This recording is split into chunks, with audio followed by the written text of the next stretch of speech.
je présente ma candidature et je suis élue. Alors, donc, je prends un poste à l'exécutif de la centrale et j'ai comme dossier l'organisation syndicale et les rapports avec les syndicats locaux.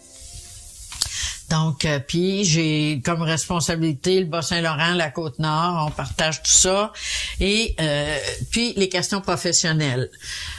Donc là, je m'engage de plus en plus avec Yvon. On prépare une négociation 86 et là, c'est la mobilisation, c'est le terrain. Donc, c'est énormément d'assemblées à l'extérieur. C'est une période épouvantable. C'est aussi, une période effervescente, là. Oui, c'est ça, là. La loi 111. Oui, c'est ça. Alors, on a aussi le syndicaliste qui est très fortement interpellé, là, parce que là, c'est bien beau le syndicaliste de lutte, là, mais il y a une période économique qui est so-so, qui commence. Et là, comment on gère ça? Comment on fait notre contribution? Il commence à avoir des sommets de toutes sortes de nature qui s'en viennent. Alors, il faut se positionner, puis il faut prendre notre place en négociation, placer nos dossiers, en même temps, pas avoir l'air de ceux qui partent avec le pas, bien expliquer que nos revendications, ils sont appuyés sur des revendications, je dirais, professionnelle, c'est-à-dire que c'est la vie professionnelle qui nous amène à avoir tel ou tel type de revendication. Et particulièrement pour les enseignants, on se souvient que durant les périodes de négociation, ça n'a jamais été le salaire qui a été les revendications prioritaires. Là, c'était toujours l'amélioration de la tâche, l'amélioration des conditions de travail. Ça a toujours été ça qui nous a interpellés pour être en mesure d'améliorer l'enseignement en général à chacun des niveaux. Alors, on a travaillé dans ce sens-là, faire connaître nos revendications, mais à un moment où le monde du travail, il y avait eu une période de syndicalisation importante, mais le monde du travail était en questionnement. Il y avait justement dans le monde syndical cette préoccupation-là de voir comment on pouvait répondre aux intérêts de nos membres sans amener des problèmes au niveau de l'emploi, sans générer trop de problèmes au niveau de l'emploi, mais mettre fin aussi à une précarité qui était de plus en plus importante. Les jeunes, à ce moment-là, ça pouvait prendre je sais pas combien d'années là pour... Moi, je me souviens, quand j'ai quitté l'enseignement, quand j'ai arrivé au syndicat de Champlain, c'était peut-être 10% de précaires.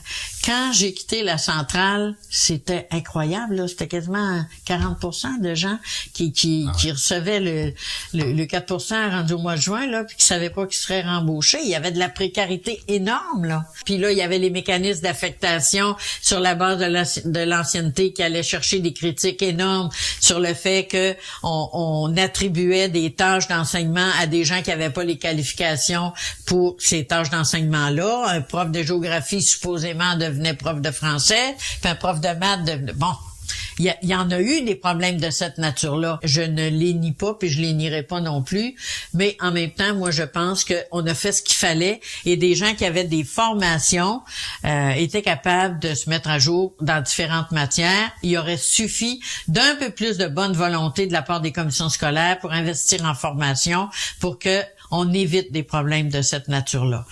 Donc, ça a été, oui, de l'effervescence, oui, de la difficulté à placer nos revendications pour toucher la population parce qu'on passait pour les gros durs à cause de toutes sortes de choses, y compris les fameux 2 mois qui sont pas payés, mais qui, dans l'imaginaire collectif, pensent que les gens sont en vacances 2 mois puis 2 semaines l'hiver et ainsi de suite. Donc, c'est vrai que les enseignants ont pas des mauvaises conditions. Mais c'est vrai que les enseignants étaient sous-rémunérés puis qu'ils sont toujours.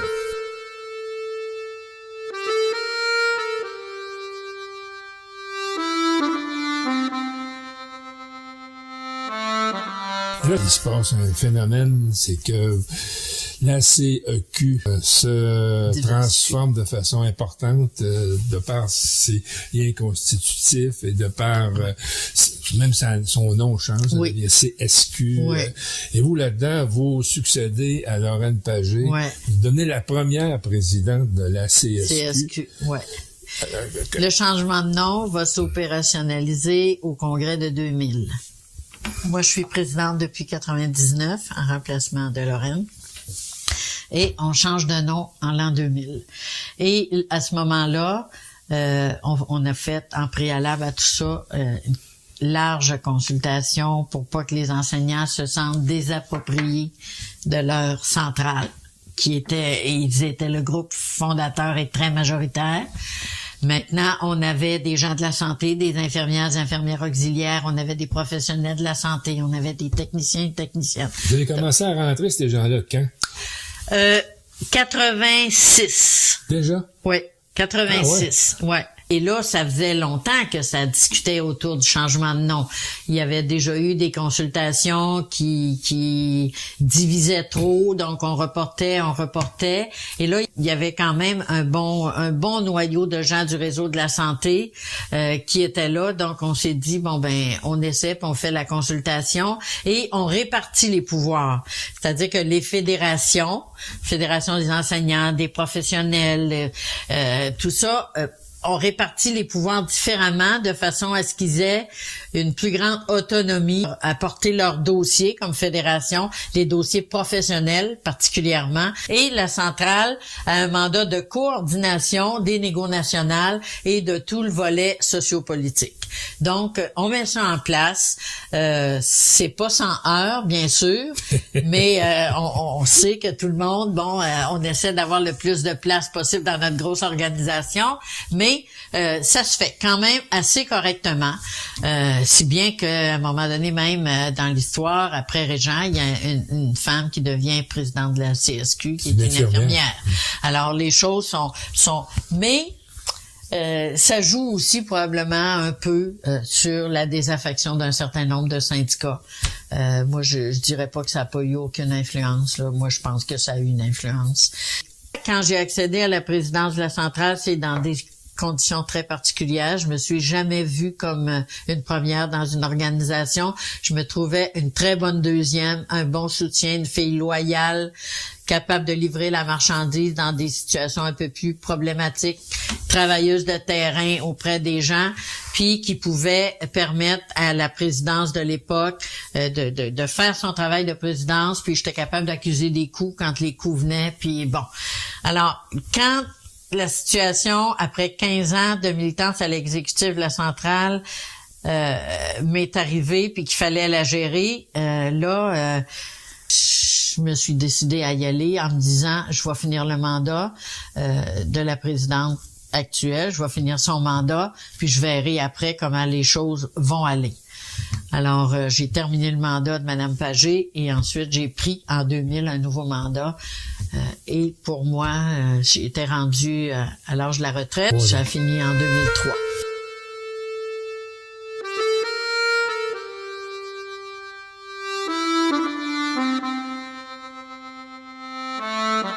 Je demeure active dans différents comités. Je suis vice-présidente d'Oxfam Québec. Je suis vice-présidente de SUCO. Je suis présidente du comité d'adaptation de la main-d'œuvre pour les personnes handicapées, mandat que j'avais eu de la centrale et que j'ai accepté de continuer. Donc, je m'occupe. Mais en même temps, il arrive 2 lois qui sont votées par le gouvernement Charest qui mettent des bémols à la syndicalisation des travailleuses des travailleuses en garderie et des travailleuses aides domestiques. Ouais. Et là, je me dis, mais ça a tout pas de bon sens, là. Je peux pas écouter ça dans ma cuisine puis rien faire. Qu'est-ce que je fais? Là, je rencontre Pierre Dubuc et je rencontre Marc Laviolette. Et là, on décide... Équilibre. Oui. Et là, on décide de dire, on s'implique. On essaye de s'impliquer en politique. Le PQ a perdu ses élections. Nos gens des centrales sont pas allés voter. Nos membres sont pas allés voter. On faisait ce constat-là, l'abstentionniste qu'il y avait eu. Et là, on s'implique. Alors là, on commence à mettre en place un club politique. On rencontre M. Landry. M. Landry, tout enthousiaste là-dessus, lui, il voit ça comme le modèle socialiste.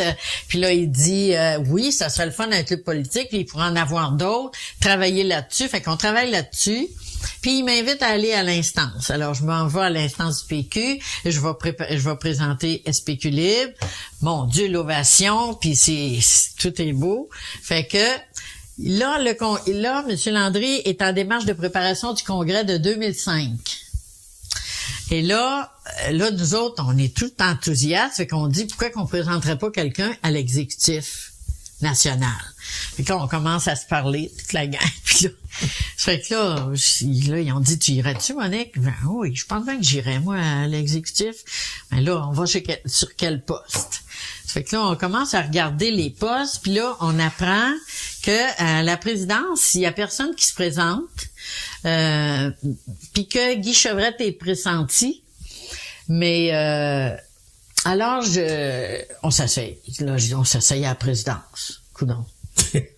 Fait que on y va. Fait que là, j'appelle M. Landry, j'en parle de ça. Oui, c'est une bonne idée. Fait que dépose ma candidature à la présidence. Là, ça fait l'électrochoc parce que moi, j'ai été dans le mouvement syndical. Ma première loyauté, elle était à mon organisation syndicale. Donc, moi, les gens devaient savoir que j'étais indépendantiste, là, mais je l'ai jamais dit, puis c'était pas ça ma loyauté, c'était mes membres. Alors là, je connais pas le parti. Je connais pas les rouages, les structures et tout ça. Alors, je pose ma candidature et là, je me fais expliquer que je devrais pas aller à la présidence. Je devrais aller à la vice-présidence formation parce que je viens de l'enseignement. Puis que M. Chevrette est intéressé. Mais j'ai dit, M. Chevrette, il vient aussi de l'enseignement. C'est un vice-président CEQ. Il pourrait y aller, lui, à vice-présidence formation. On ferait une belle team. On s'entend bien, nous autres. Fait que j'ai dit, moi, j'y vais. J'ai rien à perdre. Fait que là, je fais la tournée partout. Puis, je me présente et je suis élue. Alors, et une demi-heure après, M. Landry démissionne. Ah oui. Là, je suis debout dans la salle du congrès, les larmes me coulent ici, puis là, je me dis, bon Dieu, dans quoi je me suis embarquée là, moi? Là, fait que là, j'étais découragée. Là, je sors tout le monde, la main sur l'épaule. Oh, Madame Richard, une chance, vous êtes là. Les journalistes, Madame Richard, qu'est-ce que vous allez faire? Tu comprends, là, moi, ils me connaissent, fait qu'ils me sautent dessus en sortant. Hey! Mais là, je suis à la retraite, fait que je me suis dit, j'ai le temps. Bon, fait que là, je m'en vais au parti. Là, j'explique aux employés que ils n'ont pas de convention collective. Comme mon premier mandat, ça va être de régler leur convention collective.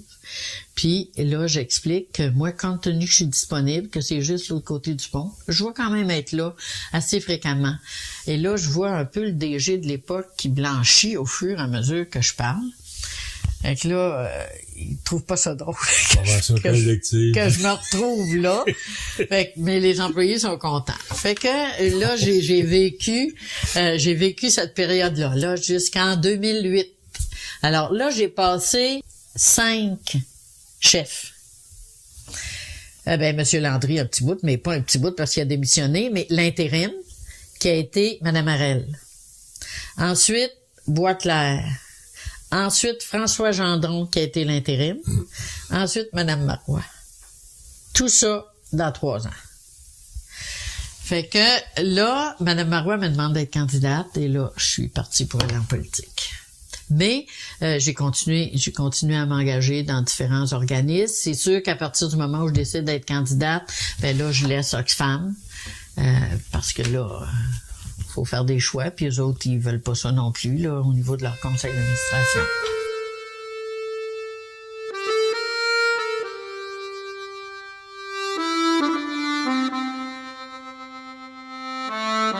Est-ce que j'ai raison de croire que la marque que vous avez laissée en politique, c'est le travail que vous avez fait avec Mme Yvon?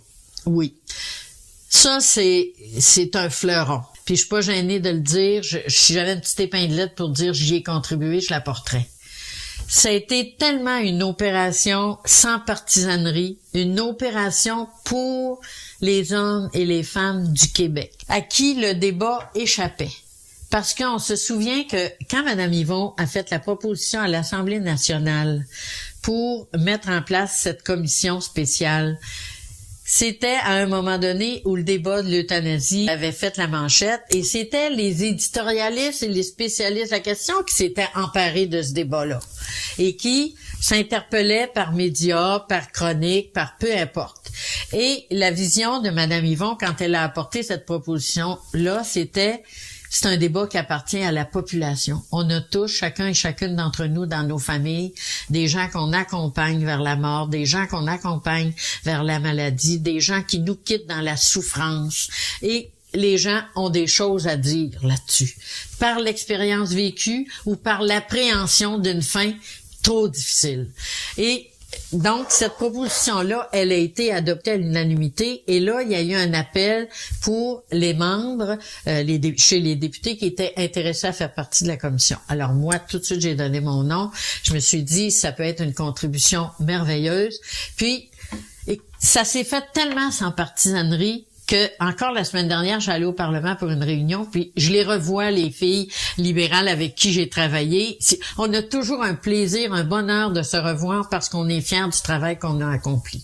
Donc, puis nous, on est allé aux Pays-Bas, on est allé en Belgique, on est allé voir comment les choses se sont passées, même auprès des gens qui étaient contre. Et les médecins nous disaient, moi j'étais contre, puis je la ferai pas, mais je suis obligée de vous dire que les choses se font très correctement. Tu sais, en toute humanité pour les personnes, puis selon les règles du jeu qui ont été élaborées. C'est une commission qui nous a amenés partout au Québec, dans 8 grandes villes. À Montréal, là, ça a été des groupes de pression, l'Opus Dei, ça a été incroyable, là, ce qu'on a entendu, là. Il fallait souffrir pour gagner des indulgences. Il fallait, si on avait une belle petite musique, puis qu'on était au pied de la souffrante ou du souffrant, ça l'apaisait. Écoute, là, on a entendu de toutes les couleurs. On a un médecin qui est venu avec sa petite valise noire des années 1950, puis le stéthoscope dans le cou pour nous dire que les autres avaient été formés, les médecins, pour soigner, puis que c'était ça. Quand il y a d'autres médecins qui venaient nous dire, nous autres, là, quand les gens sont trop souffrants, là, on apaise la souffrance. On n'est pas obligé de, tu sais, avec des possibilités de poursuite, là, mais c'est le vœu de la personne. Alors. Mais ça, c'est un travail que vous avez fait comme député. Et après ça, comme directrice de cabinet, comme directrice de cabinet. Oui, parce que quand le Parti québécois a été élu, on avait terminé les travaux de la commission, on avait déposé notre rapport, puis on était rendu à écrire la loi. Et quand Mme Yvon a été nommée ministre santé et services sociaux, elle a eu en même temps à continuer le travail pour mettre en place la loi Mourir dans la dignité. Donc, avec le contentieux du ministère, on a écrit le projet de loi, puis on a fait encore toutes les consultations en commission parlementaire, ou plus encore d'une 40aine de groupes sont venus avec leur balise et tout ça très correctement. Puis ensuite, on a fait le débat article par article avec les gens des autres partis en commission parlementaire. Et là a été déclenchées les élections. Et là, la loi n'était pas adoptée. Alors, quand le Parti libéral a repris le pouvoir, M. Barrette, qui était d'ailleurs un des représentants d'un des groupes en accord avec la loi, puis qui était venu en commission parlementaire, puis il l'avait mis, puis qui était content, puis bon. Alors lui, il devenait ministre de la Santé.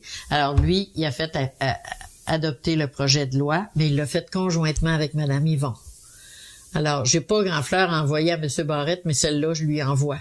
Parce que tout le travail avait été fait, puis il s'était rendu à eux autres de faire adopter la loi, et il l'a fait conjointement avec Mme Yvon en reconnaissance du travail qu'elle avait fait. C'est un choix de société, ça. C'est un choix de société, puis on a voulu l'amener à la société. On a voulu que ça appartienne aux gens d'en décider. On aurait peut-être pu aller un petit peu plus loin quand on regarde les questionnements aujourd'hui. Mais notre commission, on avait demandé un avis au Collège des médecins pour aller un peu plus loin. Un avis qu'ils nous ont fait.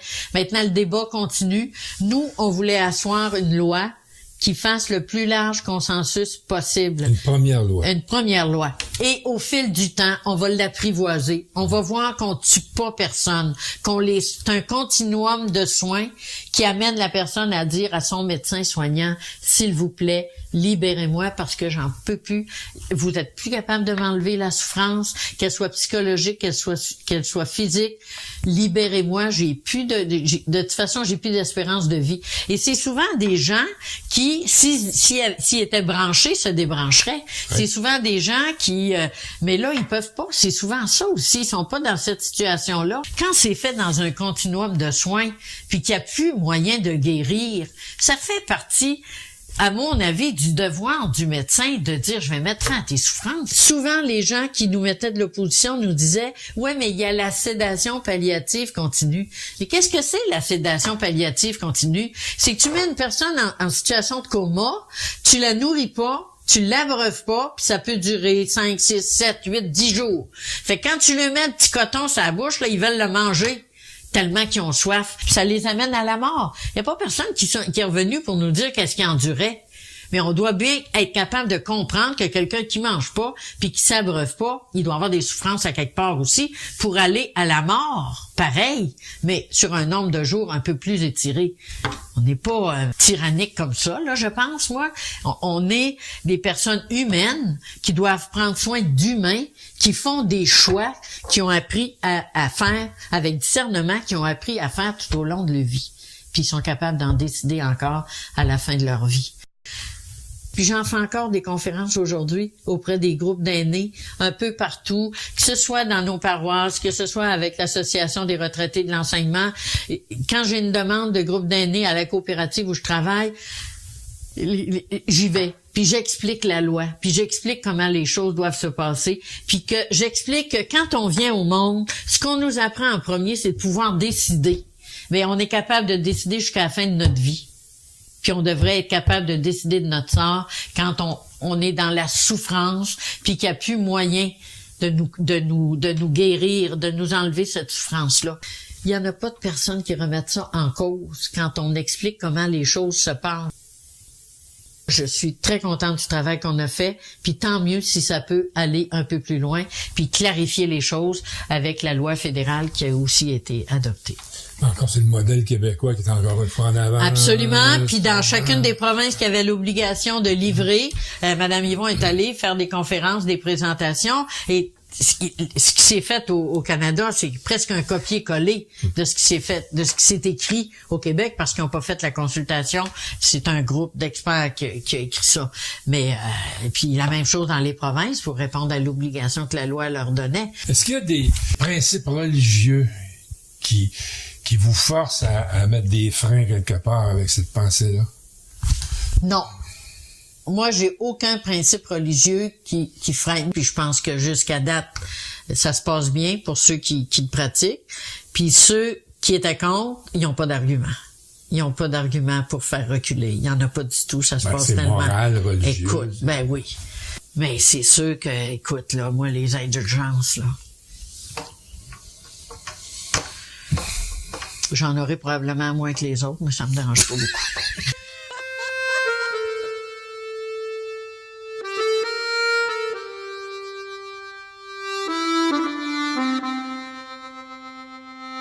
Ce qui me tient à cœur aussi, c'est le travail que je fais actuellement au niveau d'une coopérative. D'habitation. Oui, d'habitation de personnes aînées. Je trouve que le mouvement coopératif a toute sa place, puis qu'il doit la prendre, et qu'il y a plein de gens qui sont prêts à s'en aller habiter dans des édifices comme ceux-là. C'est un 80 logements où les gens participent à des comités, participent à l'organisation des loisirs, à l'entretien des meubles, selon leurs compétences et leurs connaissances. Il y a toutes sortes de comités là-dedans, les communications pour les petits bulletins d'information. Ils vivent, ces gens-là. Ils sortent de leur appartement puis ils contribuent à quelque chose. Puis ça aussi, c'est important. Je pense que jamais je vais me départir de ma mission d'éducation ou de formation. Puis là, j'ai l'impression de contribuer. C'était pas mon objectif d'être présidente, mais en même temps, c'est une moyenne d'âge autour de 78 ans, 77 ans. Donc, c'est assez âgé. Peu d'expérience autour d'un conseil d'administration. Donc, je me suis retrouvée à prendre la présidence. Le Code Morin. Oui, c'est exigeant. Non, c'est sûr qu'on est loin du Code Morin. Mais j'adore ça. Vous prenez votre retraite quand avec ça, là, vous? Ben moi, je suis pas une femme de maison. Moi, quand j'ai mes samedis et dimanches chez moi, là, puis je vois mes enfants, mes petits-enfants et tout ça, si j'ai une ou deux, comparativement à l'engagement politique ou l'engagement syndical où c'était matin, midi, soir et fin de semaine, Je me trouve parfaite en ayant 3-4 jours occupés dans la semaine. Je vous laisse vos fins de semaine tranquilles. Je laisse mes fins de semaine tranquilles. D'un fois, mais là, je suis allée déglacer les trottoirs de la coop l'autre fois, là, parce qu'il y en a 2 qui ont tombé, puis là, j'étais tannée d'avoir des téléphones, je suis allée. Mais quand même, là, tu sais, non, j'ai encore du temps. Puis, je suis seule maintenant, mon conjoint est décédé, donc, puis les enfants, ben, ils volent de leurs propres ailes. Donc, je leur organise des lunchs les fins de semaine, ils viennent manger, puis moi, ça fait mon bonheur. Ben, merci beaucoup de nous avoir reçus. C'était très agréable. Plaisir pour moi. Merci. Merci beaucoup.